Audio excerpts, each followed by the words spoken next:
تو ایک ہے آپ علیہ السلام کی صورت اور ایک ہے آپ علیہ السلام کی سیرت.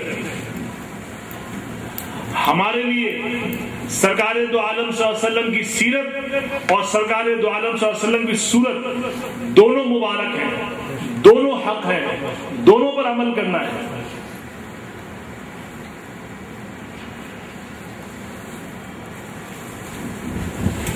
احادیث کی کتابوں میں سرکار دو عالم صلی اللہ علیہ وسلم کی گزاری ہوئی زندگی کا ایک ایک لمحہ، یعنی ایک سیکنڈ جسے کہتے ہیں، اس کا بھی اگر سوا حصہ ہے تو یقین مانیے محدثین اعظام نے اتنی محنت کر کے وہ چیز جو جمع کر کے لکھ دی ہمارے سامنے.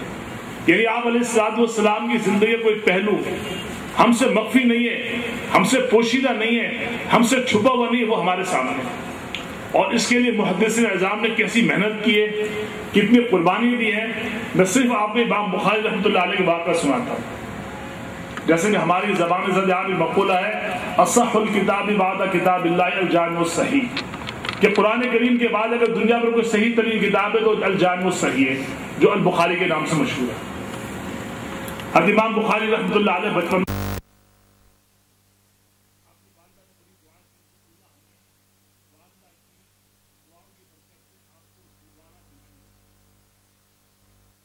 آپ کم عمر تھے، چھوٹی عمر کے تھے، اس حالت میں جو ہے آپ کو علم حدیث کی طرف ہوئی کہ آپ علم کی تلاش میں نکلیں گے. آج تو میرے محترم بزرگوں دوستوں ہمارے پاس کتابیں موجود ہیں، علماء بھی موجود ہیں، لائبریری موجود ہے. اس زمانے میں ایسا نہیں ہوتا کہ سل کر کے دے دی کہ بیٹا یہ جو ہے سنبھالے رکھنا، وقت پہ کام ڈالنا. امام بخاری رحمۃ اللہ علیہ کشتی میں بیٹھے تو اس قافلے والوں کے ساتھ ایک نوسر باز بھی تھا، ایک چور بھی جو ہے موجود تھا. اس نے امام بخاری رحمۃ اللہ علیہ سے اپنی چکنی چپڑی باتیں کی اور انہوں نے ان سے پوچھا ان کے بعد جو ہے کتنی رقم ہے، کتنی اشرفیاں ہیں، کس رنگ میں کی تھیلی میں ہے، سب اس نے معلومات کر لی. اور اچانک اس نے شور مچا دیا کہ بھئی میری جو تھیلی گم گئی اس میں اتنی اشرفیاں ہیں. اب اس دور کے دستور سب کی تلاشی لی گئی تو امام بخاری رحمۃ اللہ علیہ تلاشی ہوئی لیکن وہ تھیلی نہیں ملی. بات آئی گئی ہو گئی. جب آگے بڑھے تو اس چور نے امام بخاری رحمۃ اللہ علیہ سے کہا کہ ارے لڑکے تم نے کیا مجھ سے جھوٹ بولا تھا؟ تو امام بخاری رحمۃ اللہ علیہ نے فرمایا کہ نہیں، میں نے تم سے جھوٹ نہیں بولا تھا، میں نے تم سے سچ کہا تھا اور حقیقت وہ تھیلی میرے پاس تھی. جب تم نے یہ شور مچایا کہ اس رنگ کی میری تھیلی گم گئی، مجھے یقین تھا کہ میں کسی نہ کسی طریقے سے ثابت کر دوں کہ وہ تھیلی جو میری ہے، لیکن چونکہ میں حدیث کے علم حاصل کرنے جا رہا ہوں تو میں نے یہ سوچا کہ میرے پر چوری کا الزام لگے گا. جب تم نے یہ بات کہی تو میں نے خاموشی تھیلی سمندر میں ڈال دی اور میں نے کہا کہ میرا اللہ مجھے پال لے گا، مجھے کھلا لے گا، میں حدیث کے علم جو ہے جاننے کے لیے یہ الزام برداشت نہ کروں. تو یہ وہ لوگ تھے انہوں نے اتنی قربانیاں دی تھی جو ہم تک جو ہے یہ آپ علیہ السلام کا لائے و دین، آپ علیہ السلام کی صورت مبارکہ، آپ علیہ السلام کی سیرت مبارکہ پہنچی. تو میرے محترم بزرگوں دوستو، آپ علیہ السلام کی صورت سے محبت کرنی، یعنی مشہور کتاب حدیث کی جو 6 کتابیں ہیں ترمذی، امام ترمذی رحمۃ اللہ علیہ نے اپنی کتاب میں الگ سے شمائل ترمذی کے نام سے پوری الگ کتاب مرتب کی اور اس میں سرکار دو عالم صلی اللہ علیہ وسلم کے سر کے بالوں سے لے کر پاؤں کے ناخن تک، چہرے انور تک آپ کا جمال، آپ کا جلال، ہر چیز یقین مانے لکھی ہے. اب اگر سرکار دو عالم صلی اللہ علیہ وسلم ہمیں محبت رکھی ہے تو میرے محترم بزرگوں دوستو ہماری صورت بھی سرکار دو عالم صلی اللہ علیہ وسلم کی طرح. اور دیکھو صحابہ کرام کتنی قربانی والے تھے اور ان کو وہ صورت کتنی پیاری لگتی تھی. حسان بن ثابت رضی اللہ تعالیٰ عنہ بڑے ضعیف العمر صحابی تھے. یعنی آپ کا یہ عالم تھا کہ جب مسلمان ایک غزوے پہ گئے تو آپ کو وہاں کے نگران بنا کر گئے. تو صفیہ رضی اللہ تعالیٰ عنہ نے کہا حسان ثابت سے ایک یہودی آیا ہے اور وہ یہ جو یہاں کا جائزہ لے رہا ہے کہ کتنے لوگ یہاں پر موجود ہیں تاکہ وہ آ کر ہم پر حملہ کریں. لیکن حسان بن ثابت ضعیف تھے، وہ اٹھ نہیں سکے. تو صفیہ رضی اللہ تعالیٰ نے اس یہودی کی گردن جو کاٹ کر کے باہر پھینک دی تاکہ لوگوں کو پتہ چلے کہ یہاں پر ایک لشکر جو ہے حفاظت کے لیے موجود ہے.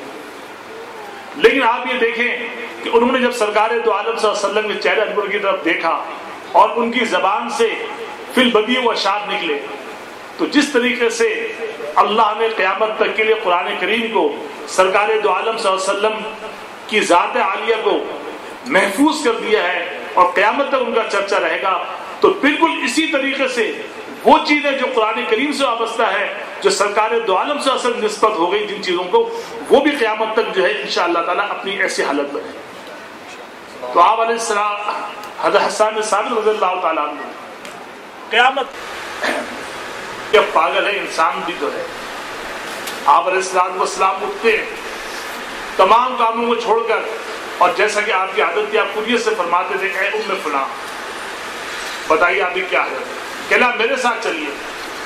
انتہائی دھوپ، دوپہر کا وقت، مکے کی گرمی مشہور، اس عورت کے ساتھ ساتھ جا رہے ہیں۔ ایک جگہ پہنچتے کہتے ہیں آپ علیہ السلام تشریف رکھتے ہیں، آپ زمین پر بیٹھ جاتے ہیں اور کہتی ہے میری یہ حالت ہے، یہ حالت، آپ پوری فرماتے ہیں واپس آتے ہیں۔ میرے محترم بزرگوں دوستوں، ہم اپنا جائزہ لیں کہ آج ہمارے اندر یہ صفت موجود ہے۔ ہم نام لیوا کس کے ہیں؟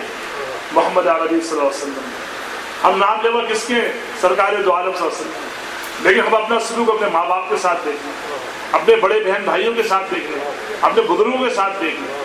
صرف میرے کہنے کا مقصد یہ ہے کہ ہم اس سیرت کو جو سرکار دو عالم صلی اللہ علیہ وسلم کی محدثین نے، سیرت نگاروں نے ہمارے لیے محفوظ کیے، ہم میرے بھائیوں اس سیرت کو ان کتابوں سے نکال کر کے اپنی عملی زندگی میں لیں۔ یقین مانیے ہم اپنی عملی زندگی میں لے کر آئیں گے تو اللہ وہی تھا جو سرکار دو عالم صلی اللہ علیہ وسلم کے زمانے میں تھا، اللہ وہی تھا جو اس کے بعد تھا، اللہ وہی ہے جو اس زمانے میں تھا، آج بھی اور قیامت تک وہی اللہ ہے۔ لیکن اللہ کی رحمت، اللہ کے احسانات، اللہ کی انعامات انہی لوگوں کے ساتھ مخصوص ہے جو سرکار دو عالم صلی اللہ علیہ وسلم کے طریقوں پر چلیں گے۔ ہم سب یہ جانتے ہیں کہ آپ علیہ السلام رحمت للعالمین تھے، وما ارسلناک الا رحمت للعالمین، اور آپ علیہ السلام کا ہر عمل، آپ کی ہر ادا، آپ کا ہر طریقہ رحمت کے باعث ہے۔ ہم جتنا آپ علیہ السلام کے عمل سے، تعلیم سے قریب ہوں گے، ہم اتنے اللہ تعالیٰ کی رحمت کے لیے کیا ہوں گے؟ قریب ہو جائیں گے، اور جتنے آپ علیہ السلام طریقوں سے دور ہوں گے اللہ کی رحمت سے دور ہو جائیں گے۔ اب آج مسئلہ کیا ہے؟ مسئلہ صرف یہ ہے آج کہ قرآن میں یہ ہے کہ اللہ نے یہ کہا کہ دیکھو تم اگر ایمان لاؤ گے، تم اعمال صالح کرو گے، تم میرے رسول کے احکامات پر عمل کرو گے تو لنستخلفنکم فی الارض، ہم تمہیں دنیا پر حکومت دیں گے، ہم تمہیں دنیا کے تمام لوگوں پر غلبہ دیں گے۔ لیکن شرط کیا کر دی کہ ایمان لاؤ گے، اعمال صالح کرو گے، اللہ کے احکامات پر عمل کرو گے، رسول کے احکامات پر عمل کرو گے، یہ کہہ دیا اللہ نے۔ اب ہم اللہ سے کیا کہہ رہے ہیں؟ ہم اللہ سے کہہ رہے ہیں اللہ جو تو نے کہا وہ تو ہم نہیں کر سکتے، تو رحمت للعالمین ہے، تو بڑا رحم کرنے والا ہے، تو یہ کر دے، تو ہمارے ساتھ یہ کر دے، تو ہم پر رحم کر دے، تو ہمیں غلبہ دے۔ بھائی یہ نہیں ہوگا، اللہ کے آگے ہم اپنی چلائیں، اللہ کو چیلنج کریں، ہم کہتے ہیں اللہ ہم تو یہ نہیں کرتے، تو کہہ رہا ہے اللہ تو وہ کر دے جو ہم کہہ رہے ہیں، تو میرے بھائی یہ نہیں ہے۔ آج میرے بزرگ دوستوں کیا یہی ہو رہا ہے؟ ہم یہی کہہ رہے ہیں کہ اللہ سے کہتے ہیں اللہ تو رحمت للعالمین ہے، تو یہ کر دے۔ اللہ جو کہہ رہا ہے میرے مطلب اس کو مانے اور پھر ہم اللہ کی درخواست کریں، یقین مانے اللہ کی رحمت ویسے ہی برسے گی جیسے سرکار دو عالم صلی اللہ علیہ وسلم کے زمانے میں برستی تھی۔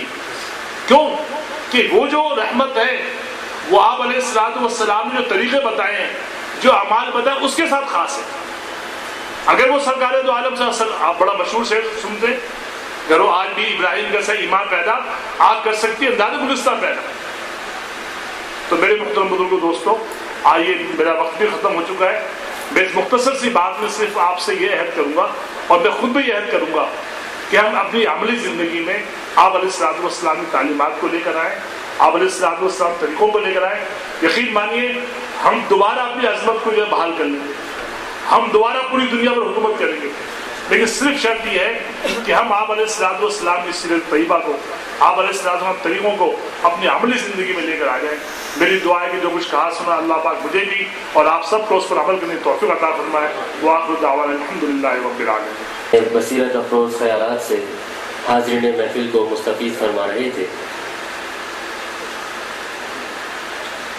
ان کی تقریر کا خلاصہ اگر پیش کیا جائے تو علامہ اقبال کا یہ شعر کہا جا سکتا ہے کہ عمل سے زندگی بنتی ہے جنت بھی جہنم بھی، عمل سے زندگی بنتی ہے جنت بھی جہنم بھی، یہ خاکی اپنی فطرت میں نہ نوری ہے نہ ناری۔ اب یہ وقت ایسا ہے کہ محفل اپنے بام عروج پر ہے، لیکن ہمارے KSC کا جو محکمہ ہے